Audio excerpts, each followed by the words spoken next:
In this video, I will show you how to delete your search history on Facebook Messenger. So let's jump straight into it.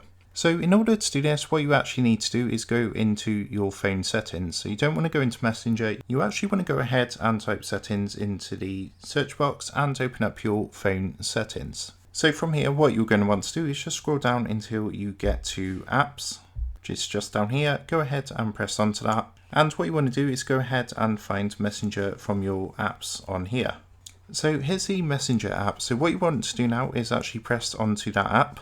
And then from here, what you're going to want to do is just scroll down slightly until you get to the usage section and press onto storage. Now at the bottom, you're going to see two options. You're going to see clear data and clear cache. So what you want to do is press onto clear cache at the bottom and then press onto clear data. So what it's going to do is actually going to delete your recent search history and your search history altogether. So all you want to do is go ahead and press delete, and that's going to go ahead and delete your search history from Facebook Messenger. So I hope this quick tutorial helped you out today, and if it did, I'd really appreciate it if you was to consider dropping down below the video, leaving a like and also subscribing to the channel. With that being said, I just want to take a minute to thank you guys for watching this quick tutorial, and I will see you in the next video.